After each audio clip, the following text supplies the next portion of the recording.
So now Suzlon energy अब देखिए 24 रुपए पर है। यहाँ पर ये स्टॉक है, आ चुका है, एक ठहराव आ चुका है इस स्टॉक के अंदर। लेकिन बहुत बड़ी न्यूज़ है जो कि यहाँ पर आपको नोट करना चाहिए, डीपली समझना चाहिए कि सुजलोन के अंदर चल क्या रहा है। बहुत सारे इंडेक्स फंड्स हैं वो यहाँ पर बाय कर चुके हैं। इवन यहाँ पर जो है नए जो फंड्स हैं म्यूचुअल फंड वो यहाँ पर आते हुए दिखेंगे। तो बिग न्यूज़ है यहाँ पर सुजलोन के लिए। तो उस न्यूज़ को समझने से पहले हम सबसे पहले देखेंगे इसके अंदर टॉप बना है 27 रुपए 10 पैसे, मोटा मोटा 30 रुपए का अनुमान था। ऑलमोस्ट है यहाँ पर 2 रुपए 90 पैसे की कमी, और वहां से एक टॉप बनकर यहाँ पर ये स्टॉक में आ गई है सेलिंग। लेकिन अभी ठहराव है। लेकिन यहाँ पर छोटा सा गैप है कैंडल स्टिक में, जो कि यहाँ पर अगर फिल हो जाएगा तो सुजलोन वापस यहाँ पर जो है तैयारी कर लेगा तेजी पकड़ने की। तो सबसे पहले हम उस न्यूज को देखते हैं। तो HDFC large and mid cap fund, इनका नया पैसा लगा है सुजलोन के ऊपर। इन्होंने बाई कर लिए 3,41,88,000 शेयर सुजलोन के। 83.93 करोड़ की वैल्यू लगी हुई है इस स्टॉक के ऊपर। तो यहाँ पर बड़ा खबर है जो कि यहाँ पर HDFC ने यहाँ पर बाई कर लिए हैं सुजलोन एनर्जी के स्टॉक। अब ऐसा नहीं है कि HDFC ने पहले बाई नहीं करे। HDFC की 2-3 फंड जो है ना वो पहले से ही है, लेकिन large and mid cap fund जो है वो अभी अभी आया। और HDFC large and mid cap fund का अगर आप असेट अंडर मैनेजमेंट देखेंगे तो ये 20,000 करोड़ प्लस का असेट अंडर मैनेजमेंट है इस फंड के पास। तो वो यहाँ पर आता हुआ दिखा है। 83.93 करोड़ रुपए मामूली नहीं है, बड़ी रकम यहाँ पर लगा दी है। इन्वेस्को फंड यहाँ पर आए 4 फंड्स लेकर यहाँ पर आए इन्वेस्को इंडिया कॉन्ट्रा फंड का सबसे ज्यादा पैसा लगा है। यहाँ पर 2,97,37,000 शेयर्स यहाँ पर बाई करे हैं। 73 करोड़ की वैल्यू है यहाँ पर। और 3 और फंड यहाँ पर आते हुए देखें। HDFC मल्टी कैप फंड यहाँ पर जो है वो 2,27,52,000 शेयर्स बाई कर रहे हैं। 55 करोड़ की वैल्यू। और ये लिस्ट मैं आपको बता दूं, ये लिस्ट बहुत लंबी लिस्ट है।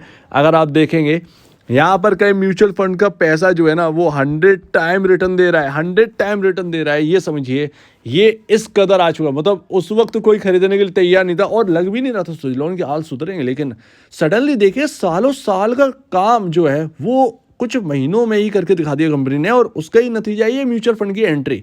तो सब जानते हैं कि यहाँ पर जो है एक बहुत ही कॉन्ट्रा बाई में सुजलोन को इन्होंने रखा हुआ है। और जो हमने इंटरेस्ट देखा, देखिए लगातार नहीं चल सकते, एक जगह पॉज आना जरूरी है। लेकिन पॉज आना जरूरी है, वहां पर आपकी जो रिटर्न है वो खराब नहीं होने दिए हैं सुजलोन ने। वहां से थोड़ा सा हायर साइड से थोड़ा सा स्लिप हुआ है स्टॉक, लेकिन कोई दिक्कत की बात नहीं है। ये सब म्यूचुअल फंड का जो डेटा है ना ये आगे के लिए बहुत पॉजिटिव है। इन्होंने अब यहाँ पर पैसा लगाया है, ठीक है, इन्होंने लॉस करने के लिए तो पैसा लगाया नहीं है। यहाँ से वो यही देख रहे हैं कि हमारा पैसा यहाँ से बढ़ेगा। तो सिंपल सी बात है, राइट। तो ये एक निवेशकों के लिए, जो रिटेल इन्वेस्टर है, जो आम निवेशक है, उनके लिए एक बढ़िया खबर आती हुई दिखी है। और ये लिस्ट आप देखिएगा सुजलोन एनर्जी के अंदर म्यूचुअल फंड की बड़ी लंबी लिस्ट है। टाइम ज़्यादा चला जाएगा इसलिए मैंने टॉप 3 दिखा दी। इन्वेस्को के 4 फंड है, HDFC के भी अब इस वक्त 4 या 5 फंड आ चुके हैं इसके अंदर, और बाकी के भी हैं। तो बहुत ही बेहतरीन खबर आती हुई सुजलोन के अंदर म्यूचुअल फंड की तरफ से। यहाँ पर बस एक और खबर आ जाए कि वो जो पैसा जुटाया 2,000 करोड़ उसका क्या हुआ। अगर वो खबर आ जाए तो सोने पर सुहागा हो जाएगा इस स्टॉक के अंदर। खैर यहाँ पर जो गिरावट हमें दिखी है उसने पी रेशियो को ठंडा कर दिया है ऑलमोस्ट 11 पॉइंट्स के आसपास। जी हाँ, आप इंडस्ट्री पीयर के कंपैरिजन 11 पॉइंट डाउन आ चुके हैं। और अभी फिर से एक बाइंग का माहौल बनेगा सुजलोन के अंदर, ये ध्यान रखिएगा, एक बनेगा जरूर। यहाँ पर अगर आप देखेंगे तो जो पी रेशियोज हैं वो क्या कह रहे हैं आपके इंडस्ट्रीज के, तो देखिए सीमेंस का काम आपसे बिल्कुल मिलता जुलता है, तो सीमेंस आपका प्लेयर है। ABB इंडिया भी आपके जैसा ही है, लेकिन यहाँ पर ABB इंडिया ना स्टॉक देखिए ठंडा पड़ता हुआ दिखा है। क्यों दिखा है? देखिए जब हम लोगों ने ABB इंडिया को देखा था तो ये स्टॉक का जो पी रेशियो वो 100+ था, आज 89.81 है। यानी कि कैपिटल गुड मार्केट के अंदर गिरावट आई है।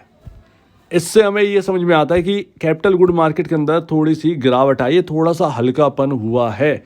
दैट्स वाई ये आपको पी रेशियोज इतना डाउन देखने को मिल रहे हैं। सो दैट यहाँ पर इतना तो चलो समझ में आ रहा है कि यहाँ पर जो ठंडापन हुआ है ये आउट परफॉर्म में भी चेंज होगा। सीमेंस एकदम अपनी यहाँ पर देखें तो इंडस्ट्री पी से भी डाउन जा चुका है, इंडस्ट्री पी से भी डाउन जा चुका है। तो सीमेंस के अंदर एक बढ़िया एक्शन बनेगा। तो अगर कैपिटल गुड के अंदर दोबारा एक्शन बनेगा तो फिर आपका सुजलोन में, और सुजलोन में आप देखिए स्टोरी जैसे ही क्रिएट होगी, क्योंकि आप तो ऑलरेडी सालों साल का ईयर्स का यहाँ पर जो है अंडर परफॉर्मेंस है आपके अंदर, वो जब सब दिक्कतें सही होंगी, जब एकदम फाइनेंशियल भी तंदुरुस्त होते हुए नजर आएंगे, तो वो अंडर परफॉर्मेंस जो है वो आउट परफॉर्मेंस में बदलता हुआ नजर आएगा। तो ये सब पीछे है। जी हाँ, आपके रिटर्न के मामले में ये सब पीछे रह जाएंगे। खासकर आपका एबीबी इंडिया से ज़्यादा मिलन है, क्योंकि आपकी net cell net profit ABB India से बिल्कुल मिलता जुलता है। तो आप उस पर ध्यान दीजिए। हालांकि एबीबी इंडिया के पास कर्ज नहीं था, ये इसीलिए एबीबी इंडिया है। सुजलोन था, लेकिन सुजलोन अब सुजलोन बन जाएगा लाइक एबीबी इंडिया। और देखिए यहाँ पर ना, आप ये मत देखिए कि तेजी रुक गई है, ये रुक गया वो रुक गया, ये तेजी दोबारा भी हो जाएगी, कोई प्रॉब्लम नहीं है। हम बहुत हाईएस्ट साइड आ गए, थोड़ा सा हल्कापन आया, कोई प्रॉब्लम नहीं है। बस यहाँ पर ये देखिए कि यहाँ पर खरीदने का कहाँ है, लेकिन एक बार खरीदने का रेट चला गया तो फिर यहाँ पर जो है आपके हाथ से भी दोबारा निकल, तो वो हम समझेंगे, वो समझना बहुत ज़रूरी है। यहाँ पर सीमेंस इंडिया लिमिटेड 11.18 के मल्टीपल पर वर्क कर रहा है। आप 10 के मल्टीपल पर वर्क कर रहे हैं, 10 के बुक वैल्यू, वो price to book value multiple पर वर्क कर रहे हैं। आप 10 के कर रहे हैं, ये 11, 17, 12 और 34, सीजी पावर 34 पर है। सीजी पावर की वैल्यूएशन सबसे ज़्यादा सीजी पावर की है। अगर आप देखें यहाँ पर प्राइस टू बुक वैल्यू देख लीजिए, या फिर आप देखें पी रेशियो के हिसाब से, तो सीजी पावर यहाँ पर जो है ना टॉप में भी आता, तो वो यहाँ पर है। खैर, इसमें कोई शक की बात नहीं कि आप इंडस्ट्री पी के हिसाब से भी ठीक है, और यहाँ पर आपका प्राइस टू बुक वैल्यूज के हिसाब से अगर आप कॉम्पीट करेंगे, कंपेयर करेंगे, तो फिर यहाँ पर जो है आपका अभी बिल्कुल एक अंडर वैल्यूड जैसा यहाँ पर देखने को मिलता है। तो अभी बहुत ज़्यादा दमखम आना बाकी है स्टॉक के अंदर। अभी उस गैप को देखते हैं कि वो गैप कहाँ पर है। देखिए, गैप है आपका ऑलमोस्ट यहाँ पर, ये रहा, ये आपका गैप है, और यहाँ पर आपका ये प्राइस है 22.45, 22 रुपये 45 पैसे। ये स्टॉक 22 रुपये 45 पैसे से ही घूम सकता है, लेकिन मुझे लगता है कि 21 रुपये 90 पैसे के आसपास से घूमेगा, क्योंकि आप देखिए इसे को सही से तरीके से, ये गैप है आपका 22 रुपये 45 पैसे पर फिल हो जाएगा, पूरी तरीके से फिल हो जाएगा। स्टॉक जहाँ से घूमेगा वहाँ से घूमेगा ही। ये ट्रेंड लाइन देख रहे हैं, ये ट्रेंड लाइन के हिसाब से ये स्टॉक चला जा रहा है। कैंडल आप देख रहे हैं इस ट्रेंड लाइन के ऊपर है, ये ट्रेंड लाइन नहीं टूटनी चाहिए।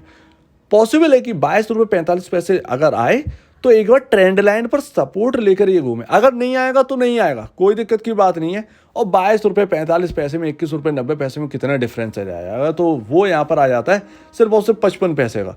तो यहाँ पर ट्रेंड लाइन से टच ना करे, पॉसिबल है इसकी रेंज में, या कहें आप 22 रुपये 45 पैसे से 21 रुपये 90 पैसे की रेंज है ये, इसके भीतर किसी भी प्राइस से ये घूम जाए, तो एटलीस्ट एक गैप फिल करना है हमें। वीकली कैंडल पर है, और अगर यहाँ से तेजी नहीं आए तो थोड़ा सा यहाँ पर गिरावट और अगर आती है तो ये समझ लीजिए ये 22 रुपये 45 पैसे तक जा सकता है। वहाँ से हम देखना है कि किधर से घूम रहा है। 21 रुपये 90 पैसे से पहले ऊपर के लेवल से किधर की तरफ से घूमना है।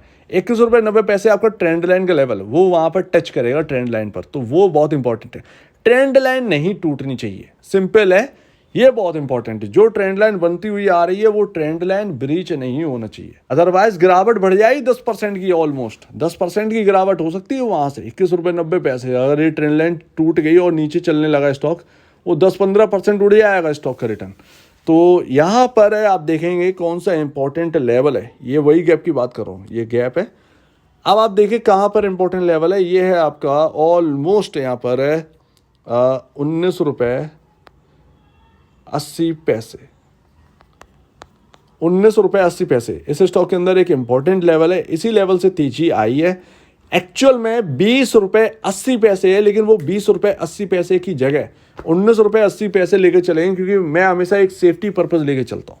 देखिए सिंपल सी बात है, मार्केट के अंदर बहुत ही ज़्यादा एक चालबाजी चलती है, और उसमें क्या होता है आपका स्टॉप लॉस हिट करवाए जाते हैं।